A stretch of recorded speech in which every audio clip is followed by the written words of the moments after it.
히브리서 11장 1-6절은 믿음을 바라는 것들의 실상이요 보이지 않는 것들의 증거라고 정의합니다.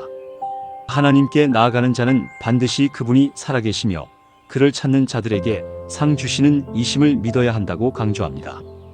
이것이야말로 모든 신앙의 시작점입니다. 예배의 본질은 하나님께서 살아계심을 믿는 믿음에서 시작됩니다. 단순한 모임이 아닌 성도들의 기도와 찬양, 헌신이 하늘 보좌 앞에 올려지고 다시 불로 부어지는 은혜의 자리입니다. 이 자리에는 천사들이 함께하며 하나님의 역사가 실현됩니다. 하나님이 살아계신 증거는 무엇입니까? 첫째, 우주 만물을 통해 증거됩니다. 로마서 1장 20절은 창세 이후 만물을 통해 하나님의 신성과 능력이 분명히 드러난다고 말합니다. 우주의 크기와 질서는 우연이 된 것이 아니라 창조주 하나님의 존재를 증명하는 증거입니다.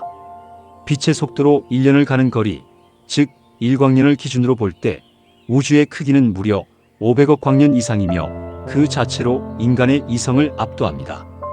둘째, 우리 자신의 존재가 하나님 살아계심의 증거입니다.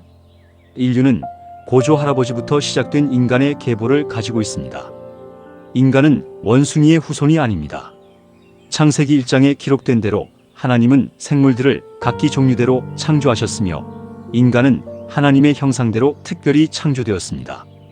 생물학적으로도 DNA 구조는 종간의 교배를 불허하며 이는 창조의 질서임을 증명합니다. 셋째, 성경은 하나님이 살아계신다는 유일무이한 증거입니다. 성경은 단순한 책이 아니라 하나님의 말씀을 담은 더 바이블로서 수천 년 동안 수십 명의 저자들이 한 영에 의해 기록한 기적의 책입니다. 수많은 공산 국가들이 성경을 제거하려 했지만 오히려 성경은 전 세계 1만 2천여 개 언어로 번역되어 가장 널리 읽히는 책이 되었습니다. 이는 인간의 지식이 아닌 하나님의 권능으로 가능했습니다. 넷째, 하나님을 직접 체험한 사람들의 간증이 있습니다. 병 고침의 기적, 성령의 세례, 예배 중 임하시는 하나님의 강한 역사들은 모두 살아계신 하나님의 현실적인 증거입니다. 예컨대 가난 말기 환자가 예배와 기도를 통해 15년 이상 생존한 간증은 하나님의 기적을 분명히 드러냅니다. 예수 그리스도의 이름으로 안전병이가 일어난 사건들도 그 신뢰입니다. 이외에도 김익두 목사님의 사역 가운데 나타난 수많은 기적들은 살아있는 하나님의 역사를 그대로 보여줍니다. 심지어는 일반 신문에까지 그 기적이 보도될 정도였습니다. 이것은 단지 전설이나 신화가 아니라 실제 역사 속에서 벌어진 하나님의 행위입니다. 결론적으로 하나님이 살아계신 것을 믿는 것은 단순한 신념을 넘어 우리 삶의 근거입니다. 그분은 우주를 통해, 인간의 존재를 통해, 성경을 통해, 그리고 체험을 통해 오늘도 분명히 말씀하고 계십니다.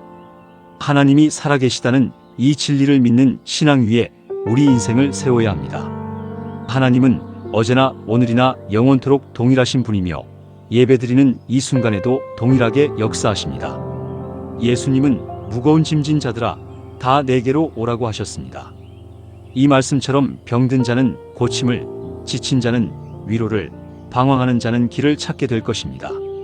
우리 모두는 이 믿음 위에 굳게 서서 예수 그리스도를 통하여 하나님께 나아가야 합니다.